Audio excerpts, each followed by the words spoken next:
All right, good evening, ladies and gentlemen. Don't say that many times a year, maybe 4 times a year. It's the most wonderful time of the year. No, it's not Christmas. It is full throttle training time, folks. Really excited. Haven't done this in about 3 months. So we do about 3 or 4 of these a year, just depending on demand, how many new customers are coming in, members rolling out, type of thing. Remember, if you are seeing this, everything's recorded. I'll give you access to the replays. It'll probably be posted tomorrow morning because it takes a little while to render instead of staying up all night sitting here waiting to post it. So I'll be up early and can post it first thing in the morning. So really excited to be doing this. I actually learned stuff when I greet with you guys. So exactly. Thanks, Tamara. No, I definitely. No, I can't sing. So what are we going to accomplish tonight in session one? I'm going to pretend that nobody here has been a member for more than a day. You guys just landed from Mars. We're going to give you an in-doc into our methodology. There's a bunch of handouts in the handout box over on the side. We're going to do a familiarization of the website. Seems like we need to do one of those every once in a while to get everybody's mind right since, yeah, exactly. Since it seems like we get a little rusty with where to find the link to get into the room and all sorts of other stuff. Okay, and then we're going to wrap up with me kind of sharing my intelligence sources, where not all of them, some of them will always remain nameless, but intelligence sources that are available to everybody on this webinar. Okay, all right. So, like I said, over in the handout section, we got some good stuff. We have Robert, who's been a great TGO member, who's a very, very smart guy, 500-pound head, son's serving his country. And just doing a great job kind of going through, hey, I was kind of a TGO member once too. I was an amoeba, and here are some of my lessons learned. So the guy's doing a great job of, along with Tamara, Harry, and a bunch of other folks that have been here for a little bit, really accelerating their squadron mates experience, which is great. So he kind of compiled on his own. Hey, these are kind of all the intelligence sources I've seen Wiz cite. And then also his trade plan. He said, hey man, this is kind of my handwritten trade plan, which we're going to talk about in a couple minutes. I also put our 1-page trade plan, which you should just print out that PDF, folks. Print it out, put it next to your computer, because that's what you need to be doing. You need to be documenting your trade plan. Over the years, we're going on our 10th year in business here. I think in November is our diamond or whatever it is, 10-year anniversary. That a lot of you who kind of were nomadic around the financial training, or actually education land space, we train, they educate. People, the presenter always talks about having a trade plan. Oh yeah, you need to plan your trades out. And then you go, oh great, can I have your trade plan? And okay, any other questions? Thank you, good night, try the deal. Because they don't have one, folks. You guys know my background. I come from a profession where if you didn't plan, you died. As a matter of fact, as part of your plan, you planned how not to die, or maybe how to kill other people. So taking that and adapting it to what I believe is a form of combat, trading. Look at this market, folks. This is literally, you need to be on your feet, looking at intelligence and making decisions. Just like an aviator, man, you have to take in a rapid amount of information, process it, and make a favorable decision. So that's what we got to be doing, right? And then I also put the longer trade plan in there. It's kind of 12 pages, but we're going to go through this in a little bit more detail tonight, and then it's going to be a good time. Real quick on the schedule. Sitting down here, I got the TV on in the background on the Weather Channel. My buddy and I are supposed to be flying that L-39, kind of that fighter jet, up to New York on Friday for an 8-plane flyby of the Statue of Liberty. They have a film crew and a helicopter crew. They're going to be filming for some Discovery, whatever. I really haven't gotten into the details. I just know flying with a lot of metal and some other dudes over the weekend.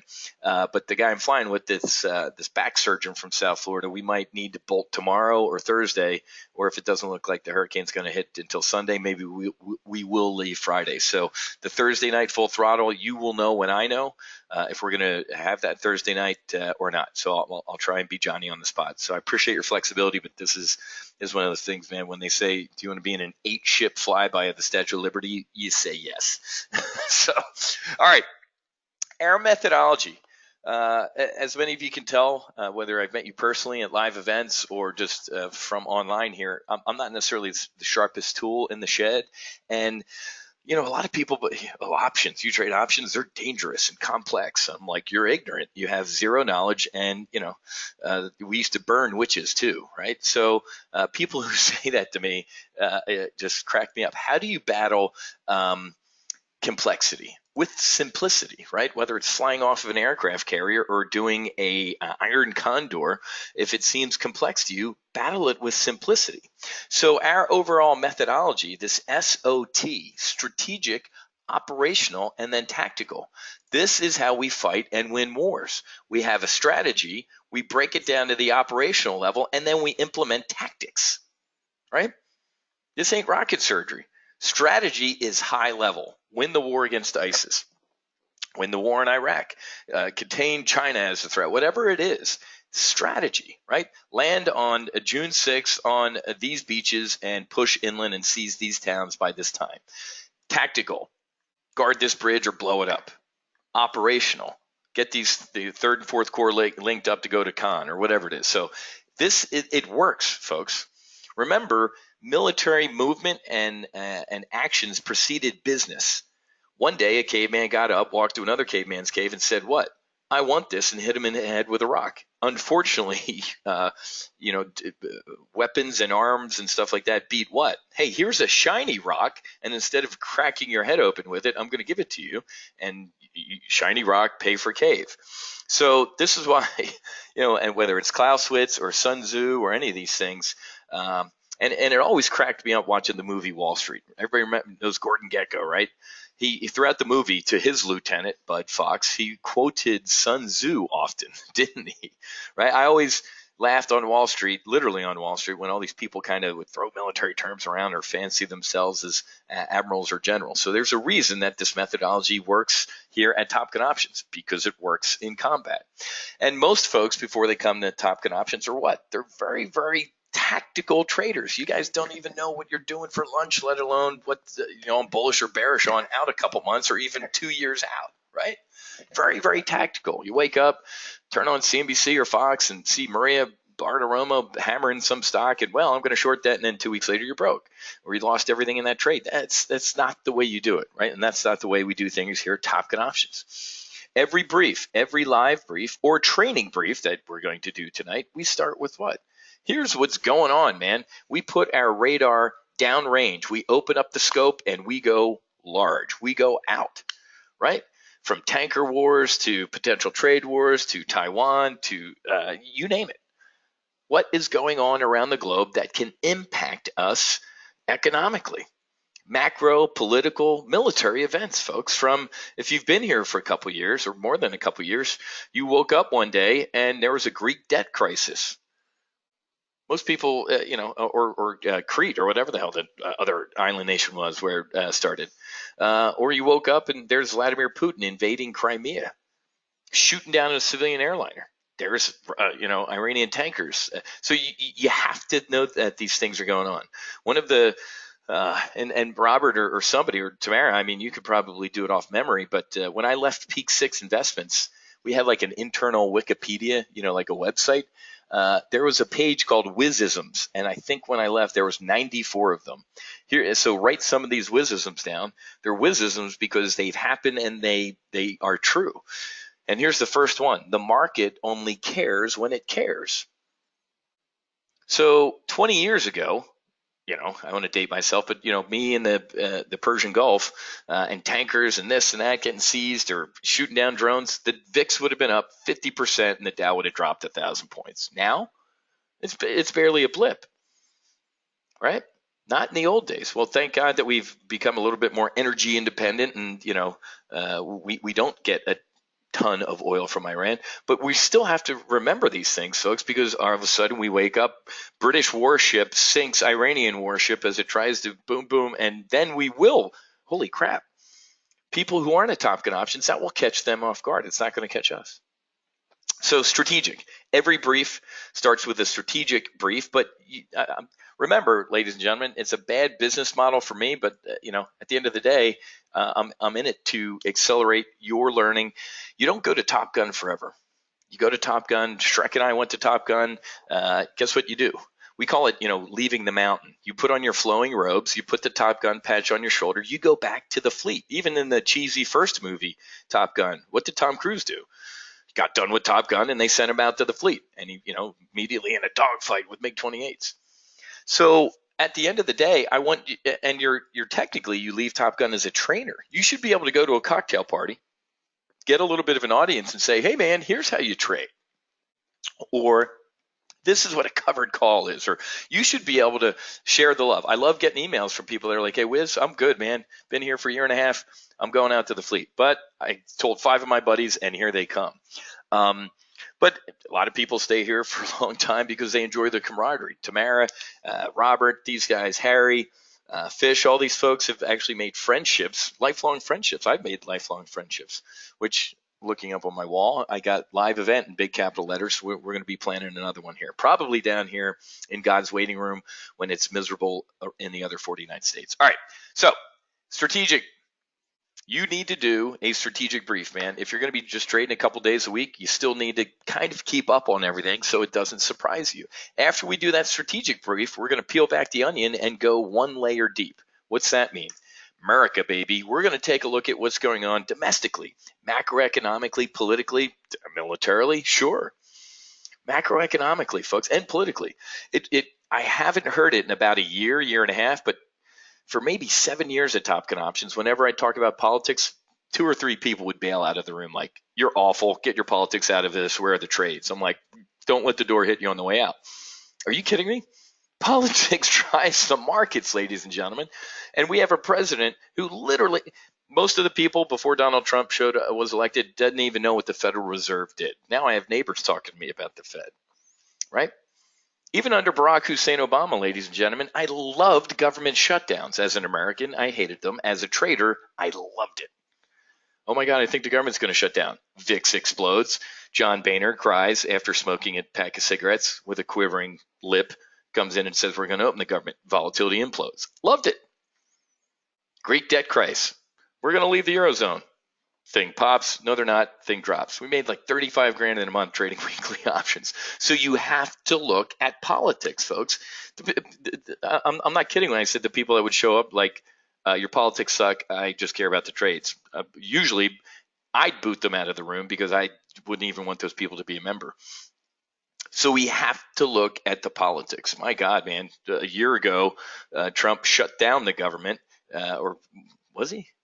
I don't remember. But again, the VIX went up and then the VIX went down. We love those type of things, not as Americans, but as traders.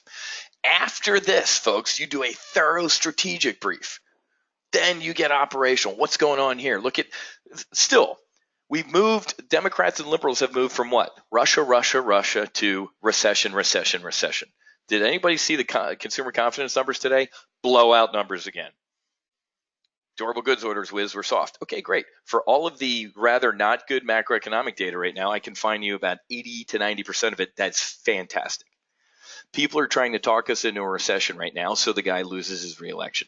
Those people are un-American, period. When you're hoping your fellow countrymen get injured economically so a dude loses the presidency because they're going to have better economic policies, wait a minute, let me get this straight. Your better economic policies begin with hurting people and forcing them to lose their jobs to go into recession. Awesome. It's comical if it wasn't so serious. After we look at everything, now we can get tactical, folks, and trade. As you can see, this was a workout. How many times in one of our briefs, I'm going for 30 minutes before we even talk about a trade. But that builds, ladies and gentlemen, what I call SA. Situational awareness. Where are you in this universe in relation to time and space, man? You need SA, right? It's a big aviation term. And that kid has 0 SA. Well, guess what? People who walk in a room and go, dude, where are the trades? Have 0 SA, and they deserve to get shot in the face. It's like airdropping somebody into Afghanistan and throwing a rifle at him and saying, good luck, and running away. What? What am I doing, man? Why am I here? What is my overall strategic objective, right? Let's break it down operationally, and then what bridge am I guarding? Who am I blowing up? Boom, boom, boom, boom. This works, folks. This is the way you have got to think about your trading, your investing, whatever you do. This is business, folks. You guys know I do consulting, I do keynotes for companies, and I mean that's how I ran, busted in to run that Chicago firm. I did a business consulting event for them, and they're like, "Holy crap, you trade options?" I'm like, "Yeah, I trade options like this." Mysteriously, so did they end up doing that. Okay, so again, strategy versus tactical. Don't ever, and my skin was crawling a little bit today on if you attended the 4:30. Hey, what's this option strategy? I'm like, come on, Jim, you're breaking my heart here. There is no such thing as an option strategy. There are only options tactics. Option strategies would be, hey man, let's look at some leads 2 years out. Let's pay for college. Let's do short-term income generation. Let's hedge. Those are strategies, folks. The tactics support those. Man, I'm really bullish. I think we're going to pull out of this thing in a couple years, and I like the tech sector. Great. Okay, let's take a look at a tactic, for example, in Amazon that supports that strategy. So keep your terms very, very specific, and you'll be right. All right, so everybody should have a copy of that trade plan that's in the chat box, and we're going to go through this in depth.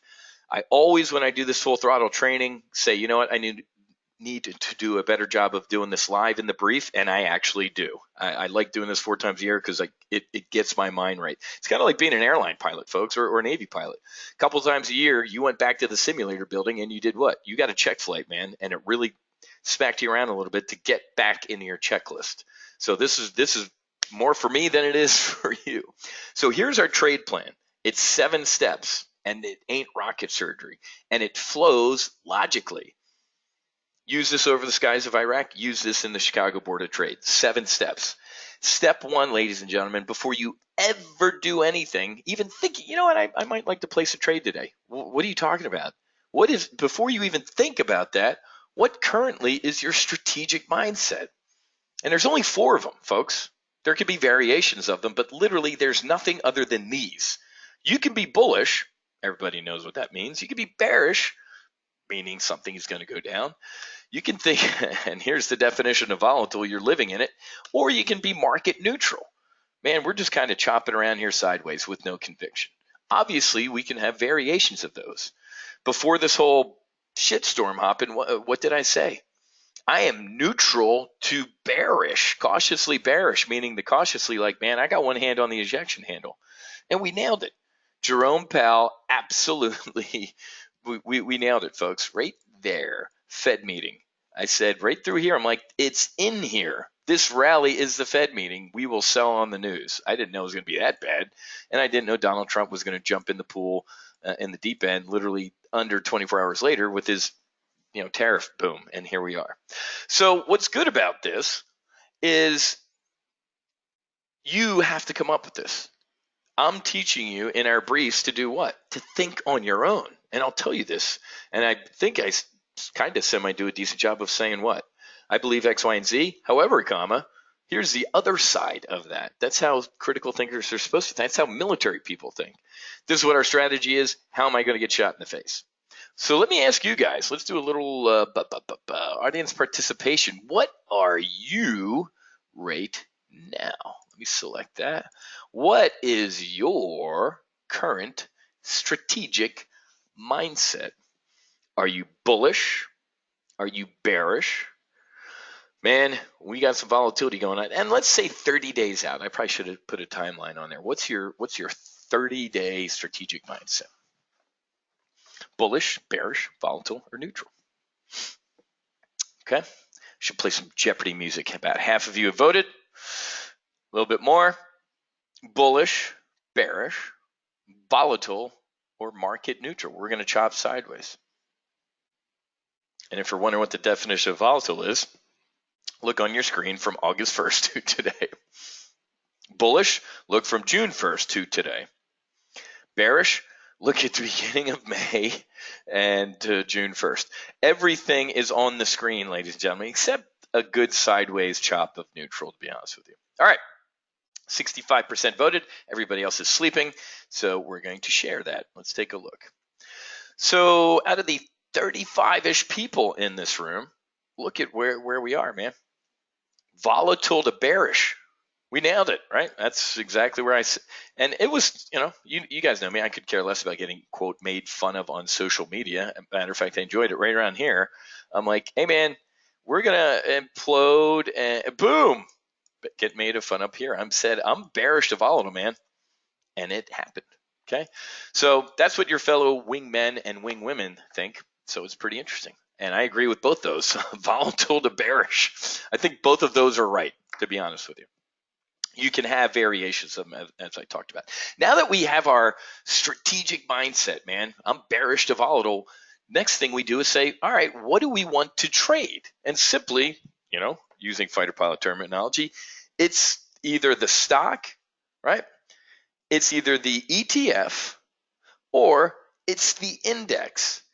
And now this isn't on the bottom of the slide, but I needed to put that in there and I forgot, or I didn't press save. This is an Uncle Wiz tax tip. Now my disclaimer obviously is what? Not a tax accountant. I'm not your tax attorney, and I don't play one on TV. There is potentially, let me throw that disclaimer in there, there's potentially different tax treatment between trading an ETF and an index. Very rarely, and we've done it recently a couple times with SPY, but I would rather trade an index over an ETF. Write that down. Might save you some money on your taxes. It depends on how your broker categorizes them and a bunch of other stuff. Sorry about that. There's been discussions in the Ready Room about it. You can jump in there, go search and take a look. There's been great discussions about it. Some brokers hook you up, others don't. Some CPAs. I'll leave it at that, folks. It's open for discussion. The other thing I'm going to, and I had them, when did I have them? A month ago? My buddy over at, oh man, it's been a long day. Whatever it is. There are benefits, ladies and gentlemen, to setting up your own LLC and trading through that. Maybe commissions get written off as a business expense. You can literally type, whatever his name is, God, had drinks with the guy. Google it, and I think he's the first one that comes up. You Google trading through an LLC. Look into it, folks. Look into these things. I would rather trade the SPX, the RUT, or whatever over an ETF. And let's leave it at that. Okay, so you have two pieces of homework if you're interested. Can't tell you what to do. Okay. Steve, already there, but it's a process trying to get your account open. I'm with you, man. Trust me. Opening business accounts with a brokerage firm. But Steve, it's like anything. The initial, ass pain of doing it, and then it's done. It's kind of one of those one and done things. I feel your pain. So, yeah, it's easy in the state of Florida on sunbiz.org. It takes 3 minutes to open an LLC. I think Steve was alluding to to setting up, going on etrade.com and clicking on open a business account. But don't want to get drop anchor here, but this is all stuff for you to chew on and to think about. Okay. Now, step 3 is the absolute most important part of the trade plan. Pounding the desk for a reason. Why? Commit criteria. This term, literally, ladies and gentlemen, is taken out of fighter pilot lingo. When I'm flying around in this airplane, if there's a bad guy airborne 1,000 miles away and he's at low altitude and it's a biplane, am I going to commit my aircraft, fuel, weapon systems to go after him? The answer is no. What if the guy lands, hops in a Su-37, gets airborne, is massively supersonic, climbs up to altitude, and intel tells me he's carrying missiles that can shoot me in my sleep? Yeah, I'm going to commit my pointy nose at him and take him out. Literally, why am I committing, in this case, capital to any trade? What are my commit criteria, right? It's literally, folks, why are you in this trade? It's so funny. After doing this for over a quarter of a century, I read this slide and I'm like, duh. But then I put myself back into bumping into people at a conference, or back even when I was trading, right? When I first started out, I'm doing this. And then I'd be in something. I'm like, why did I get into this? Oh, crap. You know what? This is like flying a hornet, young whiz. Why are you committing? So this is where I came. Why are you in it? I call this the cocktail party pitch, right? If you've ever been in sales, ladies and gentlemen, you know your first person who taught you about sales said what? Come on, kid, lay your pitch on me, your cocktail party pitch. Or in sales, what else do they call it? Your elevator pitch. You and I get into the elevator on the 30th floor. You got that amount of time from the 30th floor to the lobby to do what? Convince me why the hell I'm buying your encyclopedias or your vac room. You got to be able to spit this thing out, be able to rattle off in 3 to 5 sentences why you're in a trade. And I'm not kidding, ladies and gentlemen. When I go to conferences, and if people aren't TGO members, I'm a trader. You talked about Apple. I'm in Apple. I'm in this Apple trade. Why? I got an iPhone and I like Apple. Those are both stupid reasons. Any other you want to waste my time with? Folks, you got to be able to rip this off 3 to 5 sentences. I am in this trade because I believe A, B, C, D. Boom.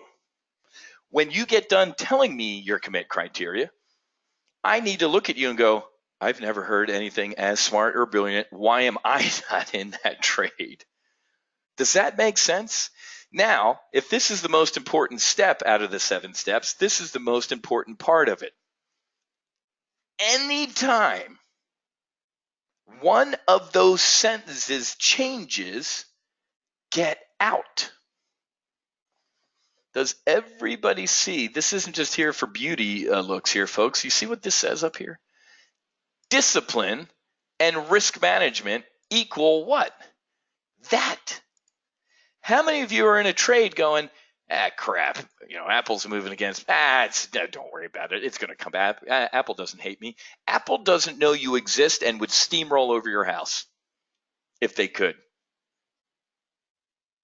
Do not be trading emotional. This is why aviators live and some aviators die. The book says I need to do X, Y, and Z. I got to get out of this airplane right now. I'm going to stick the cigar in my mouth and boom. All right, well, you died. Anytime your commit criteria change, get out. That's why Robert did a great job with his little check. Folks, I'm not an Excel guy or, I use all that stuff. But at the end of the day, you know what I do? Every 3 or 4 weeks, I am in Staples or Office Depot buying a new little leather binder thing. I like writing. You know why I like writing? Just like in a brief, as a fighter pilot, you write stuff. You draw the target area, folks. Wiz, you got a high resolution picture on your kneeboard card. I draw it. This is the railroad station blowing up. This is where the window is supposed. I draw it from my hand, from my brain to my hand. When you write down your commit criteria in your trade journal, guess what? It becomes memorialized. If you sit there looking at your screen and go, I'm getting in this trade for these couple reasons, it's not going to work, because 2 weeks later when it's going against you, you're going to go, crap, why am I in this? And you're going to be fuzzy and gray, and you're going to fly into the side of a mountain. I open up my book and go, here's the page that says CSX and why I got into it. Ooh, that sentence, nope. I should probably eject and get out of the trade. Now, in a couple minutes, we're going to talk about this word, adjust. I'm not going to talk about it now. Give me a couple slides. But at the end of the day, if any of these criteria change, you need to say, is it time to exit? Step 4. Now we can get to the tactic. I know my strategic mindset. I got my target identified. Here's the 3 to 5 sentences why I'm getting in a trade. What's the tactic, man? It ain't a strategy, but we select the tactic based on our strategic mindset. Wiz, bearish to volatile right now, baby. And I think the S&P 500 is going to implode down to the 200-day moving average, blah, blah, blah, blah, blah, other 3 sentences. I'm going to do a bear call spread, or I'm going to buy some puts, or whatever we do. So tactics, folks, that you're going to learn in the next 7 sessions ain't that complicated.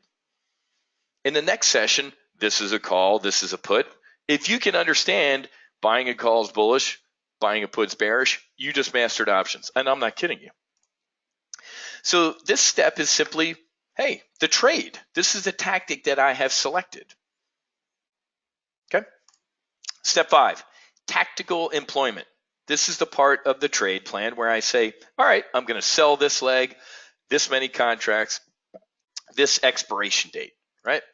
This is this is the details. This is kind of the meat of the trade. It's an iron condor. There's a bear call spread. There's a bull put spread. These are the strikes. Blah blah blah. Now I also talk about what mid market. If you've seen me in the brief, some of you are just in the academics, but we'll go over to the trading platform in a second.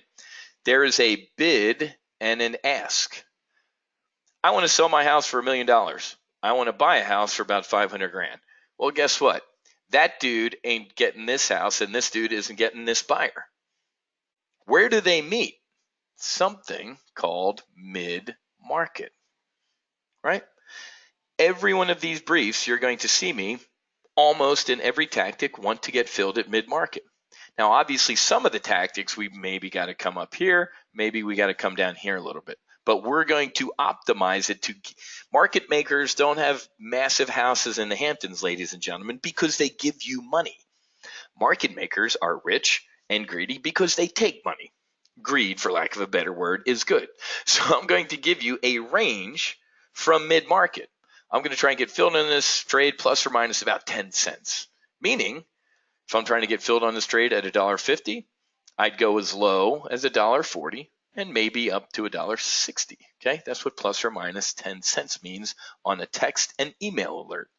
If it's outside this range, well, whiz, it's below $1.50 and it's or 40 and it's above $1.60. Then it's outside the range, and I don't want to get filled on it. When we get into spreads in a couple weeks, I'm going to explain if it's outside the range, maybe we just move the strikes either up or down a little bit. Which one? I'm going to show you in the spreads lecture. That's not right now. We're just talking about the trade plan. Okay?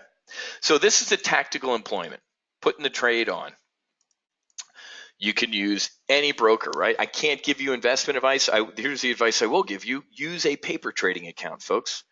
Do not read a book on aerodynamics and run out to the F-18. You'll get airborne for 30 seconds and crash and kill yourself. You go to the simulator building, right?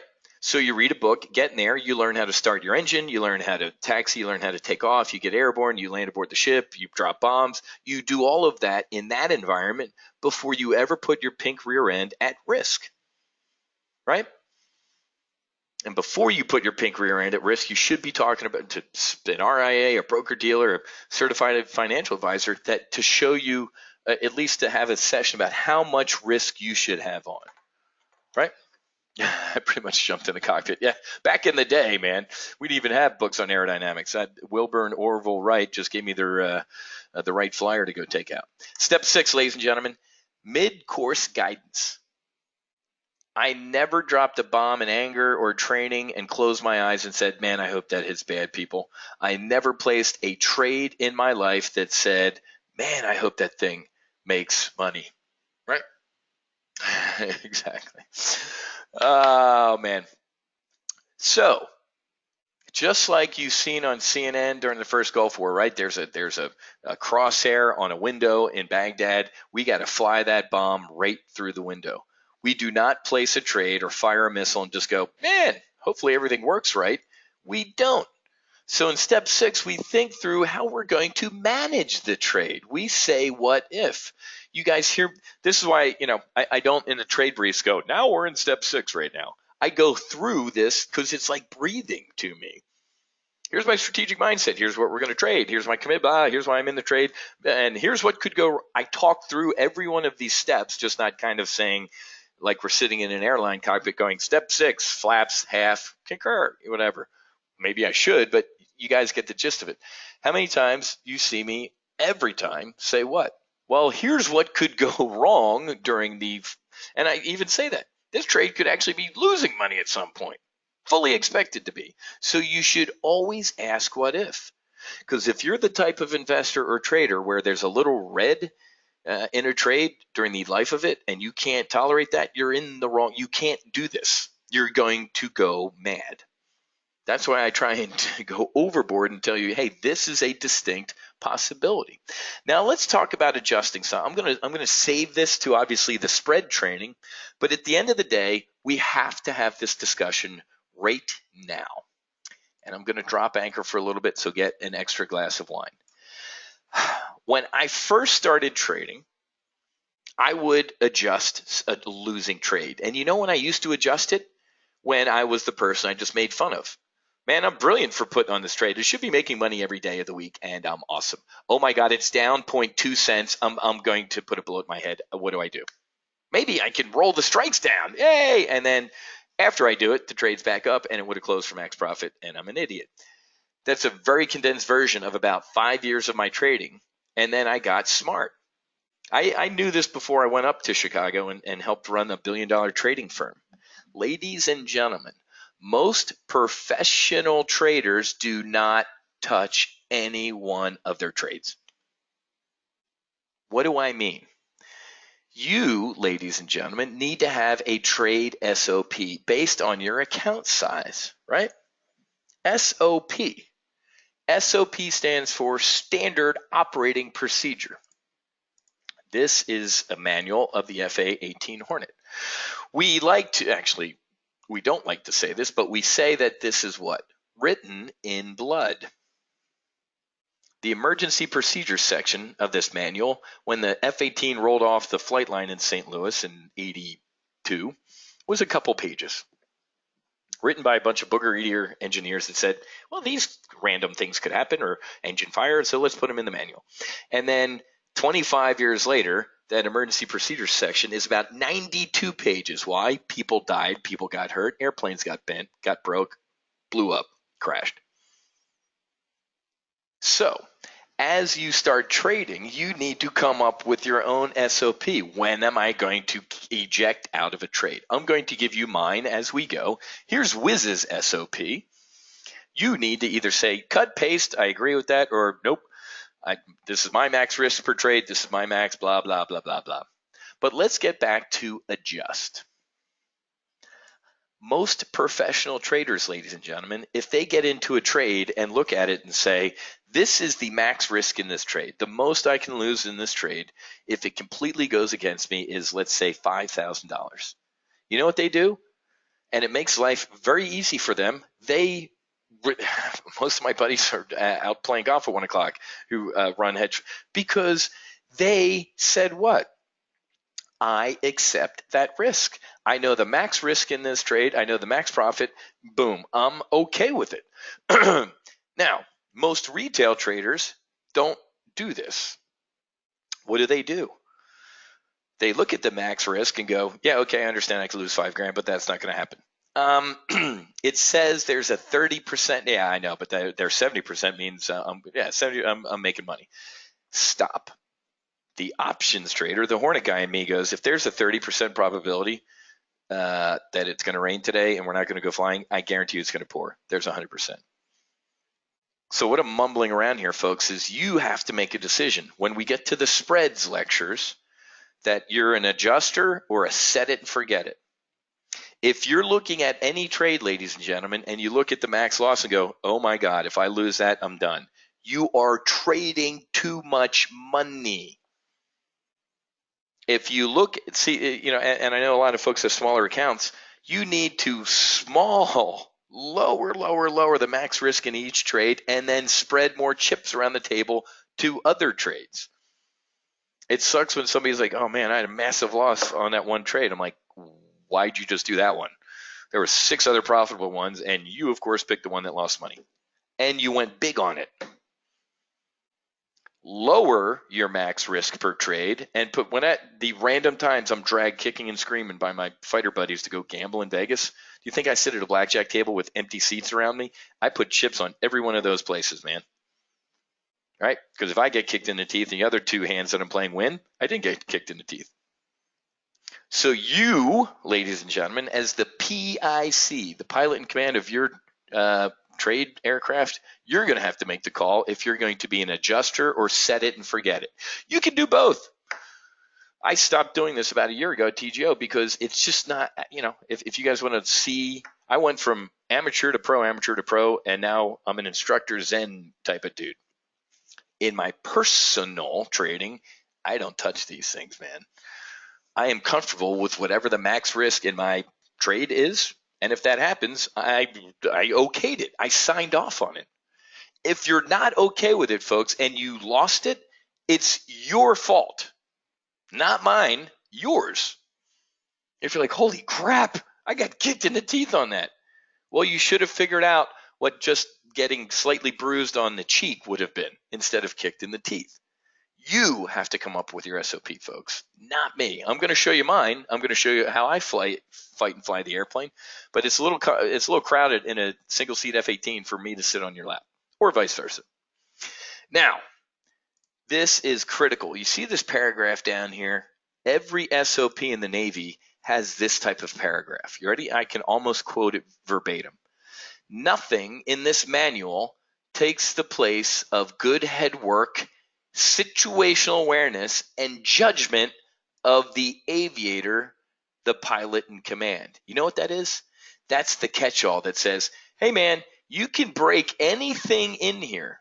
This SOP can be thrown out the window because you're the pilot in command if you deem it necessary. But it better work out for you, or we're going to pull your wings, or if you're lucky enough to still be alive. Does everybody understand that? So there are times, ladies and gentlemen, where my SOP says to eject. I should eject at this price. And I don't. You know why? Because I go back to my commit criteria and say, hey, did any of these sentences change? No, man. This is just a snap move because of X, Y, and Z. Then I'm staying in the airplane. Let me tell you about the A4 Skyhawk. I'm flying a single-engine fighter up to New York this weekend. One of the emergency procedures says, step 1, engine fire. What would most of you think? Wiz, you just said you're in a single-seat aircraft. Engine fire, the first step probably says what? Eject. You'd be wrong. The first step says what, folks? Verify. Why does it say verify? Because some idiot 30 years ago did what? Flying along, fat, dumb, and happy at 30,000 feet, engine fire light came on, the dude ejected immediately. And it was a perfectly fine airplane. There was a sun glint, the sun glinted off one of the fire sensors in the rear of the thing. This is actually a true story, and the dude just ejected. Plane kept flying for about another 400 miles. Engine fire, and an engine fire, folks, that sounds pretty serious, especially if you're in a single engine airplane. You could be a Roman candle in the blink of an eye. But what do? Engine fire light comes on. And if you're flying with a wingman, hey, Tamara, am I on fire or do you see smoke? Nope. Okay, I'm looking at my exhaust gas temperature. Every instrument for my engine looks like it's in the green range and there ain't no heat. Right? So if your manual, your SOP says eject, don't blindly do it, man. Use that situational awareness I'm going to teach you. Now let's talk about exiting for profit. Just like, all right, now I scared the hell out of you, all this bad. Well, guess what, folks? When you plan for the bad and it doesn't happen, you can be pleasantly surprised. If you go into every trade going, this is going to hit max profit, and you take a couple losers, you're going to be miserable. So shift your mindset right now before you start trading here at Top Gun Options. Exit. You need to have a profit target, the Colin Powell doctrine, before you get into any trade. When am I going to get out of a credit spread? I'm going to teach you my SOP. What do you mean? Why is Colin Powell on the screen? You know why? Because the dude picked up the phone when President Bush the first called and said, hey, man, you need to get Iraq out of Kuwait. He's like, okay, Mr. President. All right, thanks, General. Oh, before you hang up, sir, what is victory? What are you talking about? When are we leaving? What is our exit plan? Okay, well, that's a good question, General. When they leave Kuwait, we're done. Everybody remember back in the day? We did. It was the highway of death. They were fleeing. We were beating the hell out of these guys on the road from Basra. It was a slaughter. We stopped. Oh, we should have gone to Baghdad. Okay, we would have lost every Arab coalition partner back then, and we would have had a Gulf War advanced years. No. You have the Powell doctrine in step 7. When am I getting out of a trade? And stick to it. Why do I have that on there? the just let it expire, bam. How many of you up until this point have been in a credit spread, for example, that's been up 70, 80, 90%, and you're like, there's still a couple $100 left in that, and it's got some time. I'm gonna let it expire. Boom. And you turn a 70, 80, 90% winning trade into a 100% losing trade. You don't have to raise your hand. I've done it. Don't do it. When you hit your exit for a max profit or minimum loss, do it. Pigs get slaughtered. Nobody I know, ladies and gentlemen, has gone broke taking a profit. And don't be that trader here at Top Gun Options that says, Wiz, I got a 70%. Oh, great, man. But I could have made another couple $100 if I stayed in it. That's when I want to smack you in the face. Don't ever say that. You will be an awful trader if you do the, hey, I made money, comma, but I could have made more. You're going to burn out, man. I see it all the time. Let me tell you this, ladies and gentlemen, most of you are going to be shocked. A professional trader wants to win 60% of the time. That's what's also frustrating to me professionally sometimes. People are like, Wiz, I blah, blah, blah. I'm like, do you expect to have 100% winning trades, man? What kind of crack are you smoking? This isn't Lenny Dykstra's service on the street.com, right? This is, we have losses, man. We have losing trades, right? So the key is to let your winners run and cut your losers short. Professional traders, ladies and gentlemen, want to win 60% of the time because they know over time that makes a hell of a lot of money. My career average is about a 70. I think it's down. It was 74. I think it's like a 72 or something like that. That's another Excel sheet I have to update. It's pretty damn good. I've always shot for higher than 60. But that's, folks, it ain't 51%. It ain't 100%. It's 60. Okay?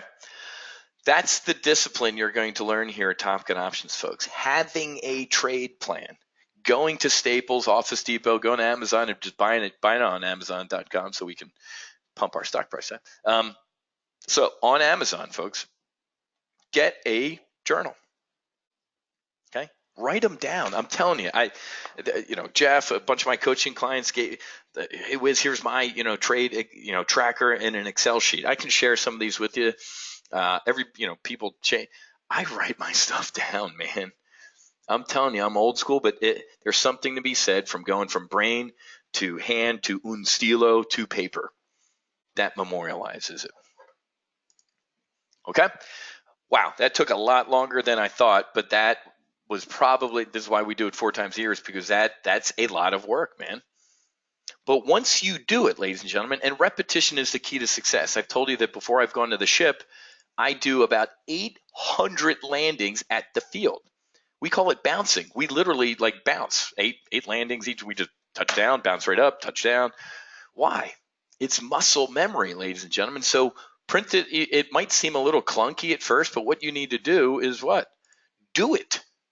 Take a couple turns of the crank, and it'll become second nature. I love doing coaching with folks like that because it's and they kind of get like me and they just start reading this stuff off and making it happen. All right, let's do a quick website, fam, before I go through some intelligent sources. Here's the main page and I'm logged in, right? If you see, a lot of people take up a lot of Susie's time. I'm not seeing this, I'm not seeing that, or whatever. You ain't logged in. If you ain't seeing a howdy up here in the upper right, so, and Susie does a phenomenal job. She has the patience of Job, and I'm going to talk about some things to stop bugging her about because you should be. Everybody, first of all, should have watched this getting started video when you became a member. There was a getting started video that shows you everything: dates, times, where to get links, all sorts of stuff. And based on the amount of questions she gets on a lot of stuff, you didn't. So I'm going to brief you on that now. Underneath member content, obviously I run the damn place, so I have access to everything up here. The first thing we're going to do is we're going to talk about how you get into a brief. An hour before every brief, you will get an email, right? with a link to log in. That's one way to get in, folks. One way. The other way to get in is to go, what's tomorrow? Accelerated retirement. Go to accelerated retirement. Everybody see that right here? You click on accelerated retirement. And now we're seeing all the previous briefs, right? Last week, the week before that, boom, boom. So these are the different trades and the briefs and the replays. Click on the first one of them. Let's just click on the first one. And up at the top, ladies and gentlemen, is a box right here. It says AR sessions are Wednesdays at 1 p.m., right? Register here. If you are not seeing this box, everybody follow this right here. You ready? You have a pop-up blocker on. How do I know? I sat on the phone and sharing my screen with my techie for literally an hour. He's like, dude, it's right here. I see it. I don't see it. It sounded like Who's on First and Three Stooges. Finally, he's like, dude, you have a pop-up blocker on. This is, even though it's in the page, technically it's a pop-up. Disable your pop-up blocker. You can do it for just this site. Disable, Superblock on the TGO web domain. Look at everybody. Oh, light's coming on. Do not email Susie again asking for the link, ladies and gentlemen. That is not her job. She is not your personal valet. She doesn't even work as a personal valet for coaching folks. But she gets 10 to 15 emails a day from, I don't have the link to log in. First of all, ladies and gentlemen, I didn't even know AOL or Netscape or, whatever, we're still in business. I can't stand Google. They are running the world, folks. You need a Gmail account. It takes all of 0.03 seconds. If you're using it's like a bunch of people still with a Hotmail account. I thought they went bankrupt.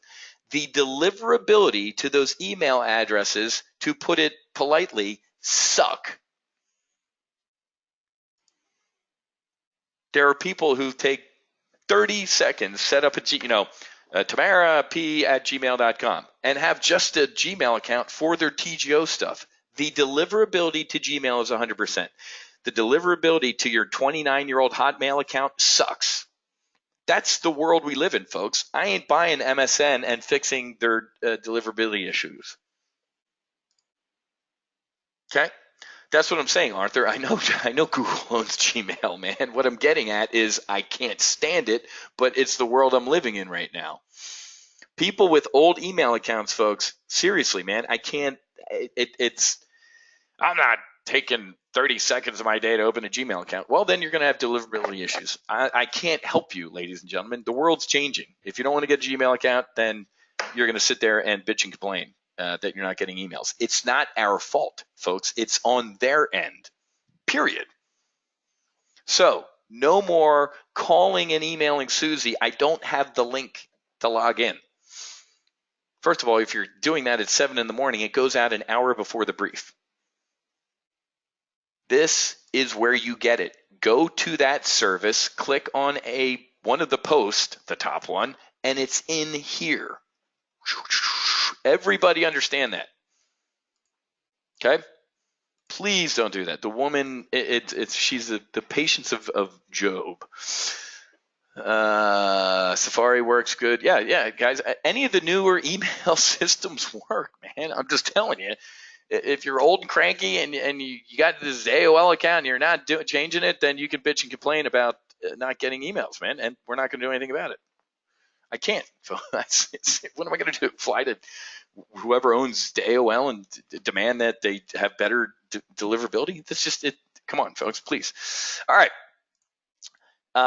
Also, here's another thing that's frustrating. People, when they sign up, for an account, they use one email address and then they, are demanding another one. Or same thing with their cell phone numbers. When you sign up, we ask for your cell phone number and people put in their home or their work numbers and then they scream at Susie for not getting text alerts.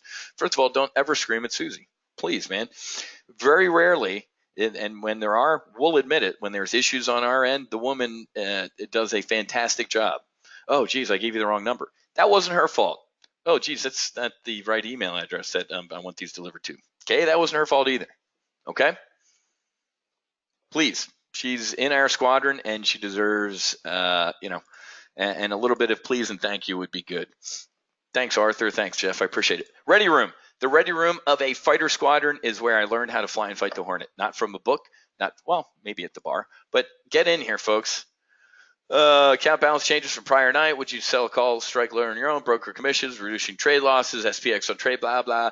This is where you get in between sessions and ask questions of me, of your fellow wingmen.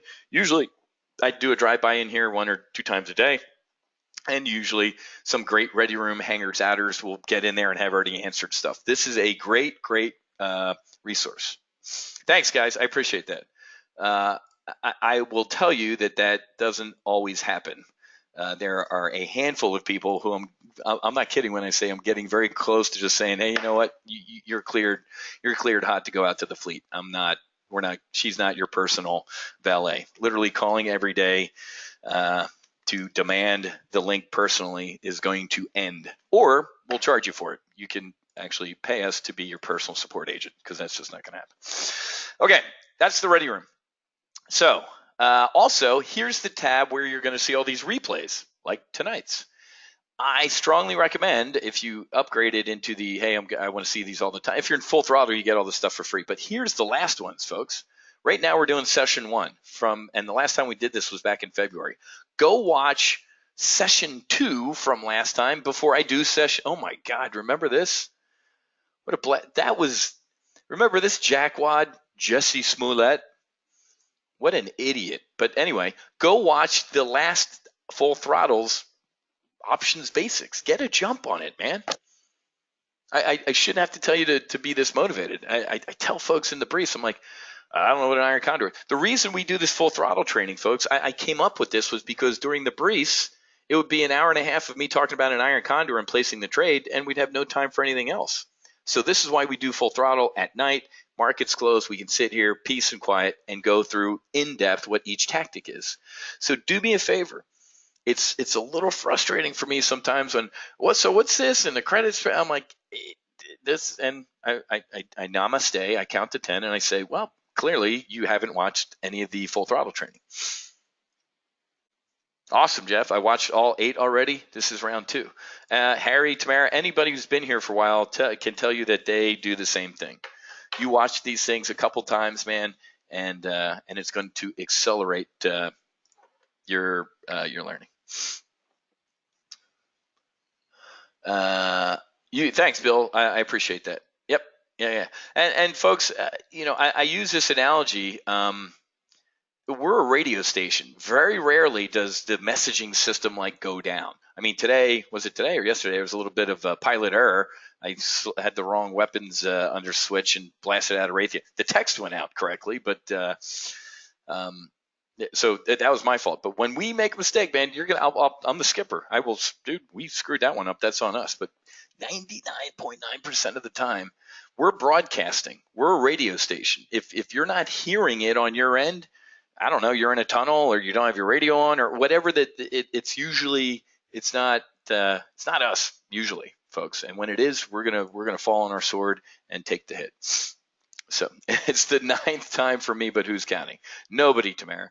So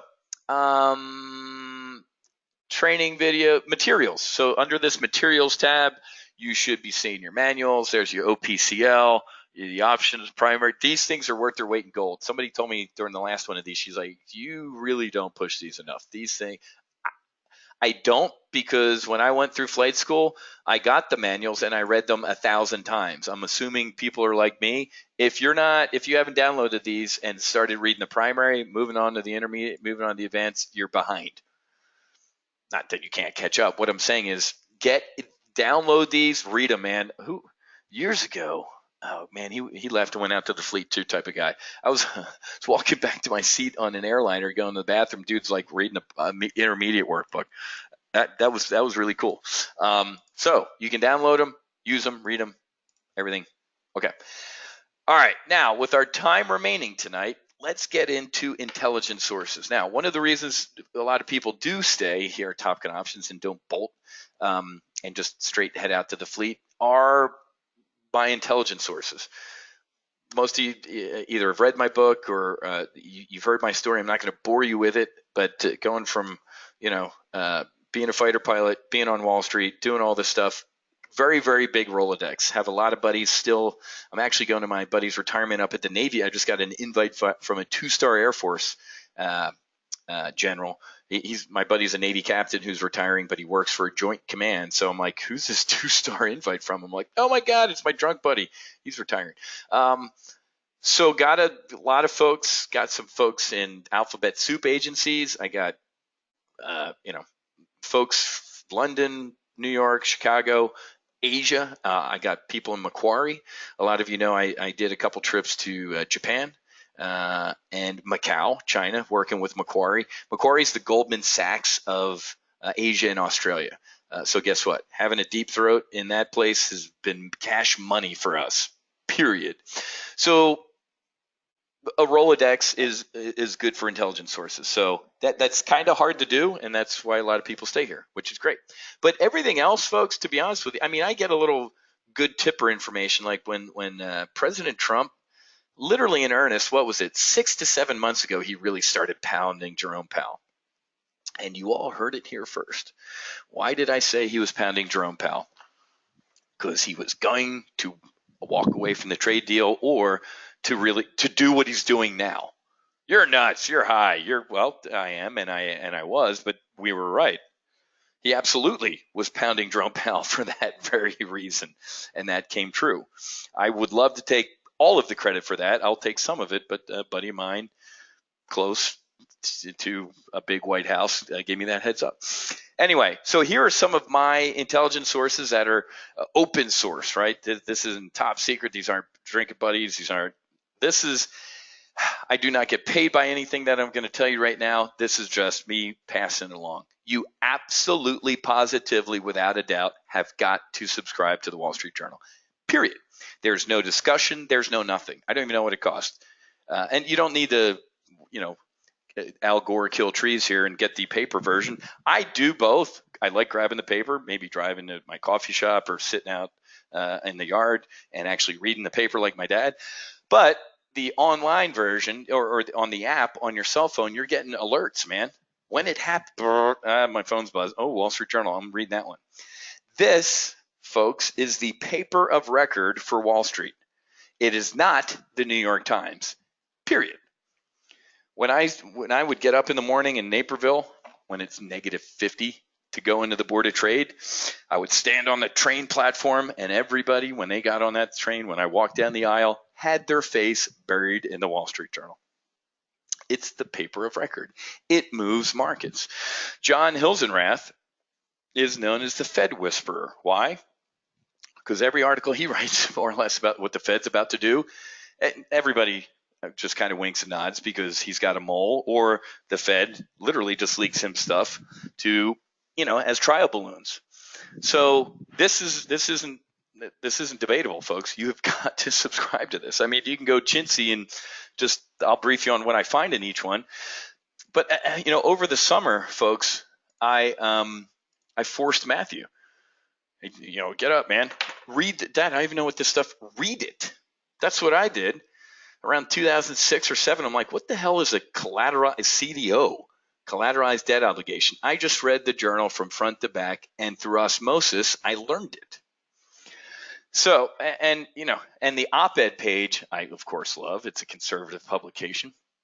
It is, it moves people too, right? Peter Navarro has been getting excoriated in the Wall Street Journal op-ed pages. I think he's going to be fired by Trump as a sacrificial lamb to maybe put the talks back on track. Why? Because it's been talked about in here too. I'm not going to drop anchor on this. This is a must. You have got to do it. Read it front to back, and this is it. That's it. Now, let's move on. This would be in the order of significance. When I wake up in the morning, I read the journal, then it is right over to Zero Hedge. Zero Hedge used to be a not private, inside, and that's the key word of why it's public now. It used to be just to Wall Street. No kidding. Here's who's dating. Holy crap! Did you hear that dude at Goldman Sachs bought all this stuff? Oh my God, these guys are dumping it. And so this not only has stories like this, while celebrities pass off fake pictures of burning Amazon. Here's what here's some Epstein stuff. Here's gold. Here's Argentine bonds. Global. So this has everything, but it's obviously about finance, and it also throws in this type of stuff. The reason it is public now is because what was before the CFTC, whatever it was, FINRA, whatever. I'm getting lost in my acronyms. They said this information is inside. It's too good. So they actually had to open up to the public. How many times do I pull up like a Goldman report that their $100 million private wealth clients got 10 minutes before? You think they read that? I'm on my 300-foot yacht, and I just got an email from my Goldman Sachs guy with a 12-page report. I'm going to read it? No. But it's up on Zero Hedge, where a guy like Wiz can get it for free. This is a must-read on a daily basis because they cover – here's what's funny is Facebook banned Zero Hedge, and so did Twitter for about a couple days before some senator used them as an example. This stuff, this is where you get hey, a Hillary Clinton supporter just gave us internal Google documents that they changed, in their opinion, $2.6 to $16 million in votes. I didn't see that on CNN, MSN, or NBC. Yeah, you saw it on Zero Hedge. This is a must read. Those are my top two. Now, let me go to this site, and I'm not, like I said, I don't get paid for it. We could spend the entire night on this. Write this one down. And like I said, hats off to Robert for categorizing all of my Intel sites, but these are kind of the big ones. It is called FinViz, financial visual, those things.com. Let's stick with the news type of thing. Just click on news here and look on the left. You see the little hurricane thing? That's Reuters. You see the B? That's Bloomberg. That's MarketWatch, BBC, CNBC, blah, blah, blah. What is missing over here? Anybody pick it up? There's the New York Times. What's missing, ladies and gentlemen, is the WSJ, the Wall Street Journal. But this is a fantastic. The Department of Defense is in talks with Australia to host a facility that would process rare earth minerals. Ooh, okay. So this, ladies and gentlemen, is fantastic. Love it. Asian stocks find modest support on firmer U.S. futures. Hong Kong, blah, blah, blah, SpaceX, Delta Airlines. This is awesome. The left column here says what? News. Yeah, this is free, man. You don't have to pay a penny for FinViz. Zero Hedge free, FinViz fee, Wall Street Journal pay. But that's why you look over here. There ain't no Wall Street Journal because it's a paid one. Now look over here on the right. Blogs. What's the Z? Guess what? Zero Hedge. Peter Schiff. Gold ain't going to stop this time. I couldn't agree more with that. Okay. Zero Hedge. What's that? Seeking Alpha. So these are blogs, folks. This is a lot of stuff just literally on the screen. So you're sitting here kind of going, what's this Mexican Navy? Whoa. Mexican Navy seizes a whopping 52 pounds of fentanyl attended for the U.S. That's why I can't stand the war on drugs, the word war on drugs. If it was a war, I'd say, where'd that ship come from? Colombia. Get me the President of Colombia on the line. You have 12 hours to stop all this or I'm going to destroy your country. That's a war. I'm going to stop calling it a trade war with China. It's a trade dispute. If it was a war, Donald Trump should sit in the Oval Office, use the bully pulpit and say, you know what, Apple and other folks, suck it up. We've been getting financially raped for 30, 40, 50 years from China. It ends. You're going to take a little short-term pain, but it's for the good of the country, mister. I'm not going to open my iPhone because I like communists more than America. Anyway, FinViz. Now, Bloomberg's another good one. There is a subscriber version of Bloomberg that's pretty damn good. But let's also go over to here. Let's go to here. Bloomberg is also streaming over here on E-Trade. There are a lot of headlines that stream. Can I blow this out? Yeah, here you go. So if you're an E-Trade, all brokerage platforms have this, folks. I don't know if your discount broker was, but look at this. I mean, kind of going down here. Look, there's the Peter Schiff one. So this is kind of an aggregator as well. I guarantee you they're probably skimming off the same news feed that FinViz is. Okay. You can also obviously look at news for individual names. Hey, Wiz, what's going on Amazon? I don't know. Let's go over here to the news feed for Amazon. Hey, real quick, I think most of you are in the PLTB today. Shitty job on me and execution yesterday with the trade monster that died. E-Trade platform. We're going to do another demo in 2 weeks on a Monday, September 9th, and they're going to do it on their WebEx because it was a shit show and that's my fault. But here's the news feed for Amazon. So it's almost too much, ladies and gentlemen. Remember, the F-35 Joint Strike Fighter is what? It is smart enough to say, this is too much information for the pilot. I'm going to wean it down to these 5 important things instead of 300 switches and dials. So I don't want you to get overkill here. This is why I covered it in this order. Most important, second most important, and if you have some time, just kind of all this stuff. Bloomberg, again, this is the aggregator of it, okay? And let me say, I can't, kind of like, giving people grief for having an AOL account, you're always going to get respectful truth out of me over artificial harmony. I'm not going to sit here and blow smoke and say, hey, nice AOL account, and hopefully they'll fix their delivery issues. No, get rid of it. I'm also going to say this, I hate you having to get a Gmail account. Then you need to vote for the breakup of the tech companies. You also need this. This guy, ladies and gentlemen, is moving markets. Where's all my I hate your politics whiz? Give me a trade. I'd love to, from years ago, I'd love to track down those people and go, hey, how you trading right now? You can go to this chart, stock chart. This is another good site to be on, stockcharts.com. They have a pay version, but I don't use any of the pay stuff because you don't need it. Of course, Chartology is stupid, except for the 3 or 4 concepts that anybody can get, including my daughter Keely. Every one of these massive implosions and explosions is tied to a headline from the President of the United States. Jerome Powell cut 25 basis points. That guy's an idiot. He should have done more, and here's more tariffs on China. Boom! We're going to get a huge deal. Everything's going to be good. Good. Love President Xi. Good dude. Boom! No, screw you. F you. Boom, boom. You have got to. There's actual apps out there, ladies and gentlemen. What's the one called? Twitter Trump app or something like that sends you an alert every time the dude tweets. It's a Trump market, folks. We just living in it. Don't hate me. I can't stand Twitter, folks. Look at me.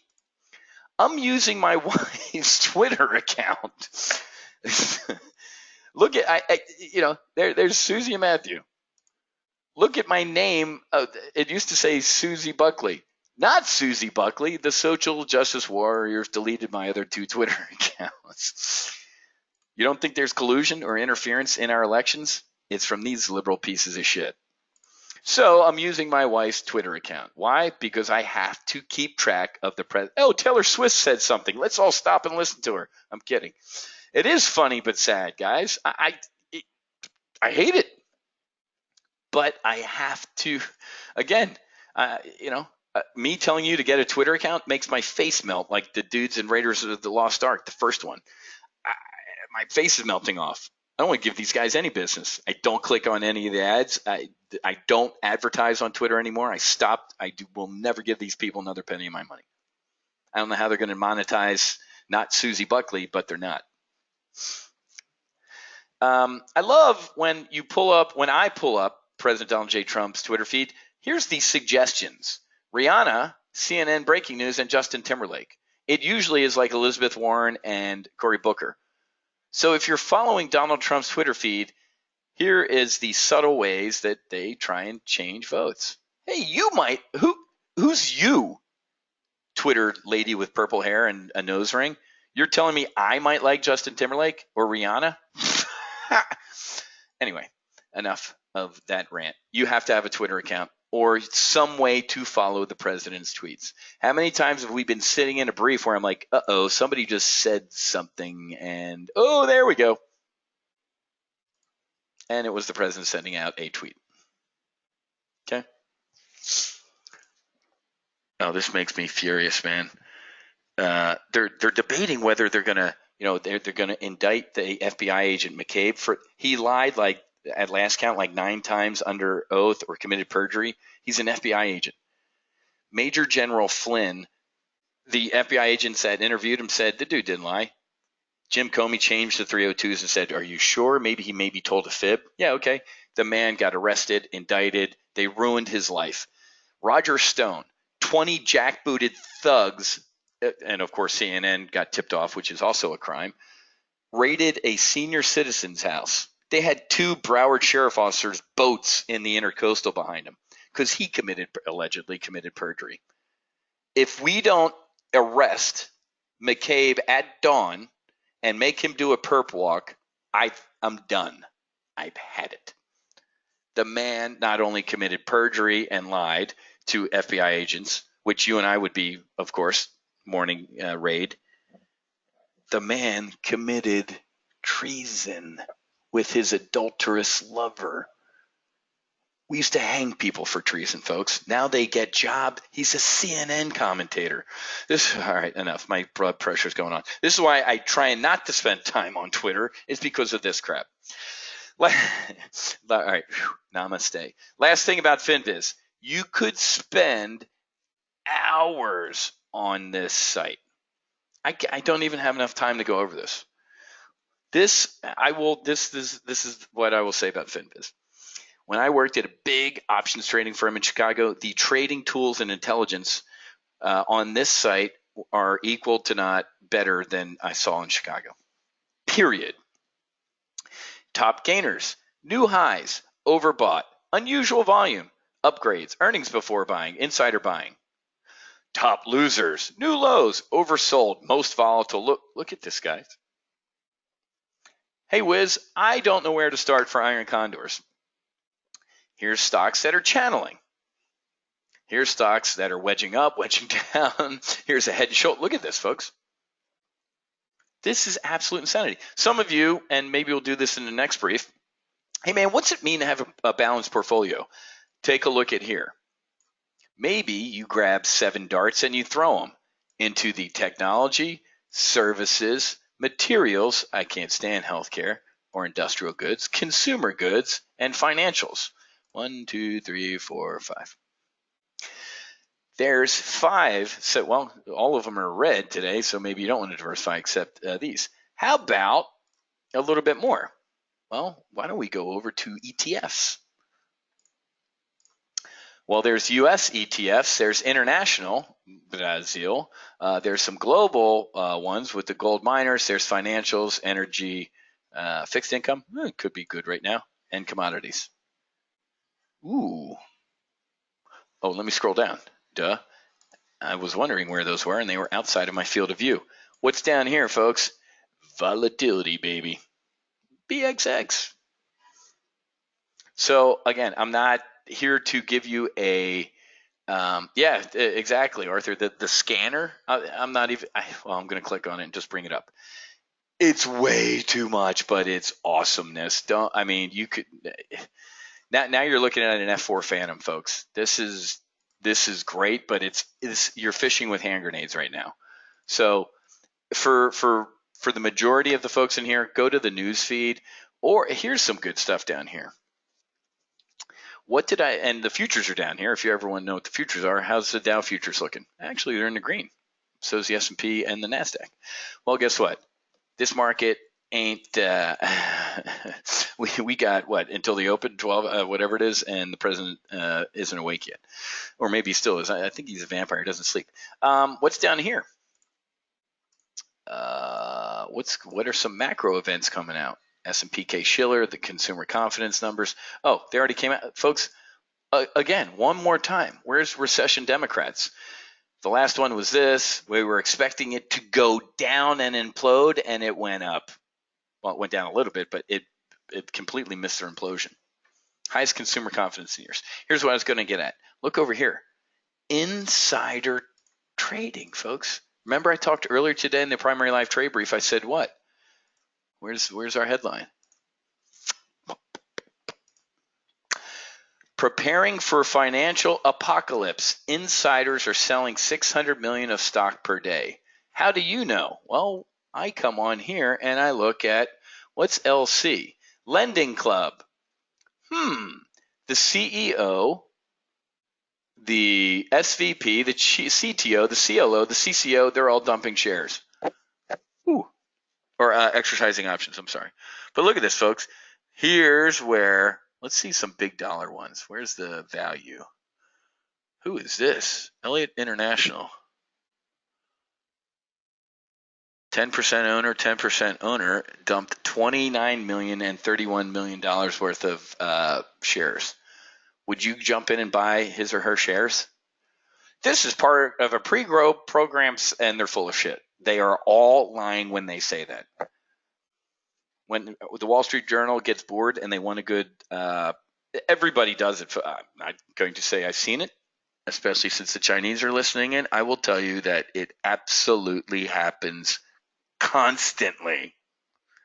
What's HT? Hersha Hospitality Trust. The president, COO, the president, CEO, and the CEO dumped $1 million, 50 grand. Oh, okay. Well, why are all the heavies dumping their shares? It's part of a no, it isn't.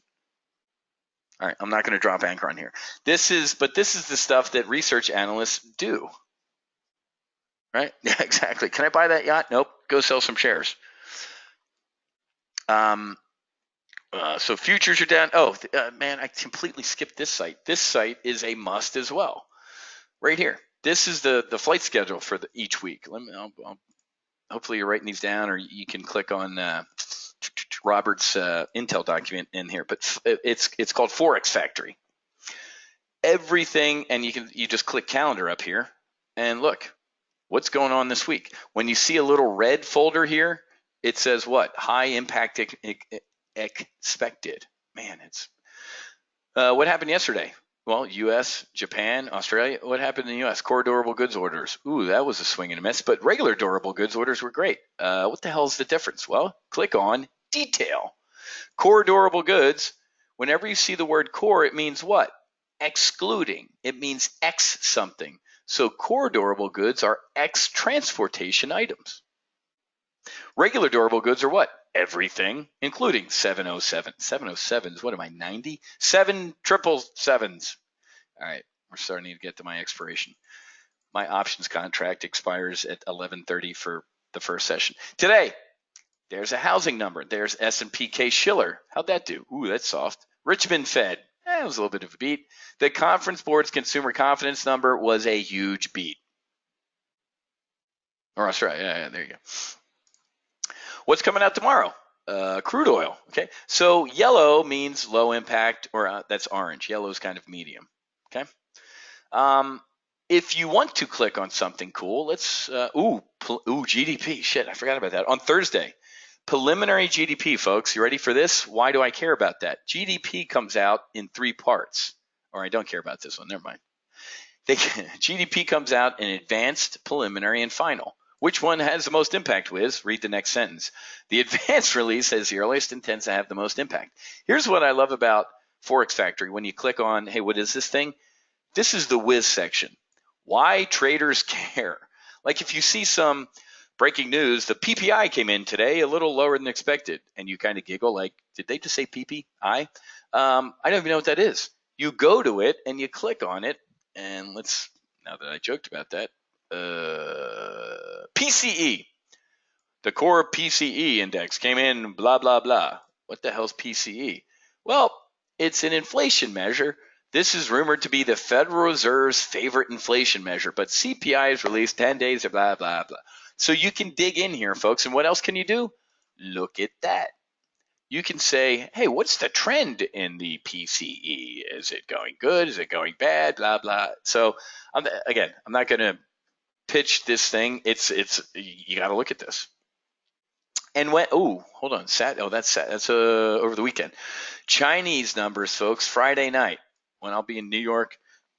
briefing for the flyby. Not that I'm going to be dying, waiting with bated breath for the China manufacturing and non-manufacturing numbers, but those are market moving numbers. But when something does come out, you can click on it, folks.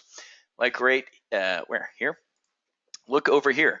It says related stories. So when something comes out, they aggregate and say, hey, here's a good article on.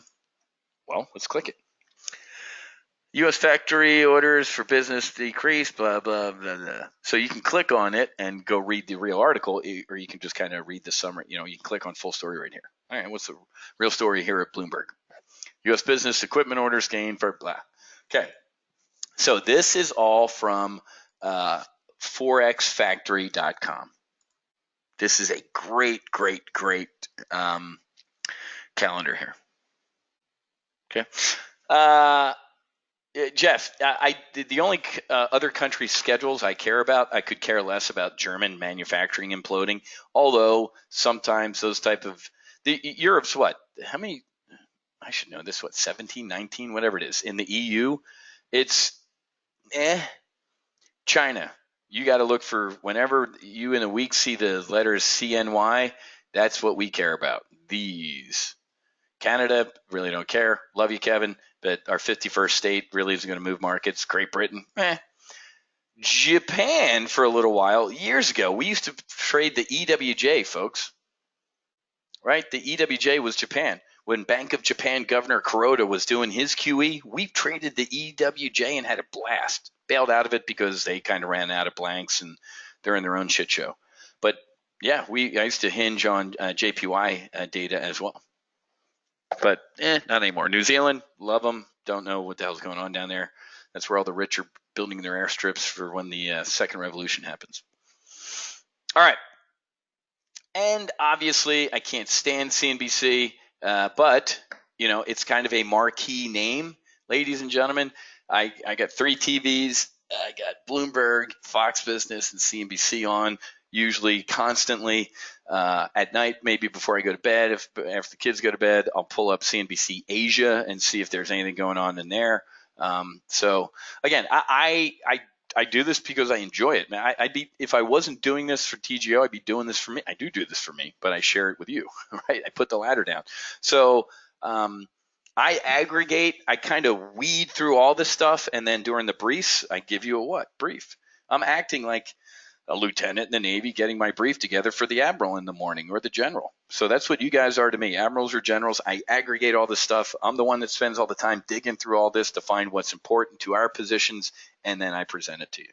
So learning how to fly on your own eventually someday, just remember this lecture. And like I said, Robert did a great job of kind of aggregating over a good period of time everything I look at, which is awesome.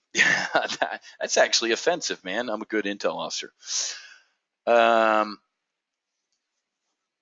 Arthur, just to be sure, those who read this actually know stuff. Those who don't. Never believe the ones that do read it. Knowledgeable gets the extra special treatment. There you go. Yeah, exactly. And yeah, as far as TV stuff, like I said, CNBC, Fox Business, and Bloomberg are the ones that I watch throughout the day. One's on mute, one's on this, and I kind of get my remotes going back and forth for, CNBC is starting to lose its luster because remember, folks, when Fox Business came out, they wanted to destroy them, like that Scaramucci scumbag when he jumped ship. He used to be on CNBC all the time, gone. John Hilsenrath from the Wall Street Journal used to be a constant CNBC interviewer. I saw him on Fox Business today. They have a war, ladies and gentlemen. I remember when I was on CNBC, and of course, I'm more of a Fox guy. They're like, if you make one appearance on any Fox station, even if it's local, you're talking to the dog catcher interview, you will never be on another CNBC program again. Okay, good. So just know that, but if you're Larry Kudlow, if you're Donald Trump, if you're Steve Mnuchin, you can go on whatever financial program you want to go on. So, it's funny, but that's how CNBC operates. That's how liberals work, man. We're going to silence your speech. If you're not going to be exclusive with us, we're going to get rid of you. So it's funny. You'll see a lot of people burn out of CNBC's orbit and go over to Fox. I think Fox, well, guess what? Maria Bartiromo used to work for who? CNBC. And who was the really good-looking dude, like salt and pepper gray hair years ago at CNBC? I forget his name. Where'd he like went over to CNBC or whatever, MSNBC. All right, now I'm rambling, and we have 1 minute left. All right, that's a lot of work, man. I'm burnt, but we had to go through that trade plan, man. We had to cover all this stuff, and it's good. This is really what you have to do. Arthur, when do I get up? Someday if there isn't a lot of stuff going on overnight or like early morning, but 8 a.m. we're getting, or 8:30, Rick Santelli's talking about jobless claims or something like that. It depends, Arthur. I mean, some days crack of dawn, up meditating and watching the sunrise. Other mornings sleeping in a little bit because nothing's really happening before the open. And remember, the first hour of trading from 9:30 to 10:30 is literally called amateur hour. That's why we moved our briefs from 10 in the morning to 1 in the afternoon. We might stagger that going forward. I'm still trying to figure some stuff out, but we might. All the reading, I mean, what time do you actually start your day? No, I mean, when I get up, I either work out or meditate or watch the sunrise, cup of coffee, and I'm in it, man. So, and the kids are going to school early anyway, so might as well be up and starting the work day. So Arthur, to be honest with you, I don't stop. I don't. If it's family time, the phone's away and the TV's off. But other than that, man, I'm sitting on the couch looking at the Wall Street Journal alerts and multitasking like a good kid. So you bet, Robert. Thanks for the kind words, and thanks for your hard work, man. Keep up the good work. Robert's doing a great job putting the ladder down, accelerating the experience of everybody else. Don't relearn other people's lessons learned. Hey, this stove's hot. All right, I'm going to trust you. Some people are like, oh, really? Is it? Ow. Well, that was stupid. Yeah, don't do that. So, all right, guys, good day today. We got some good bearish positions on the FXI and the S&P 500. I think that's at max. Yeah, look at that. The thing's at max profit right now. The bear calls. This was a 2-day spread, man, and a weekly options going forward. I think I'm doing a lot more of these Wednesday 2-day trades. Who was it, Kathy or whoever it was, asked like, hey, man, why isn't this thing going out to Friday? I'm like, because I think it's going to be profitable in a day or 2 days because we're doing that. So I like these 1 or 2 day S&P 500 trades, man, as long as we're right. Duh. And obviously it isn't, So this is truly a very cool, brand new Full Throttle 1. Awesome. Thanks, Arthur. I appreciate it, and all the other kind words from everybody. All right, man, I'm gonna go crash. Gonna go kiss my kids. We were in this brief, and of course Murphy's Law. I moved it because Keely was supposed to have cheerleading, and it was Wrath of God rain down here, and they canceled it. Nice, but I still got to spend time with the kids, which is good. Iron Condor on VXX is looking good, and FXI. I don't think anything's happening with this China thing. It's getting worse before it gets better. But all right, man, I'll get up and I'll post this first thing in the morning. If you're getting ready to watch this replay tonight, you need a life, and I can't give it to you. You're gonna have to do that one on your own. All right, guys. I will talk to many of you tomorrow in accelerated retirement at 1 o'clock. And then I'll update you as to where this hurricane's going. It's the fall down here in Florida, man. You guys remember Hurricane Matthew 2 years ago. I had a generator on, and then went down to the Turnberry Resort to do some webinars for you guys. So I'll keep you updated with what the flying's doing the rest of the week. But having a good time, loving things here. Top Gun Options. Go watch Options Weapon, or what is it? Full Throttle Session 2 about options basics, so you can get ahead, and watch download your manuals. Get those primary, intermediate, and advanced manuals in your hands and get them working and read them. Learn it, live it, love it. That's your pledge manual here at Top Gun Options. Have a great rest of your night. Happy hunting. Make sure you hedge, and God bless, guys. I'll talk to you tomorrow. We'll see you.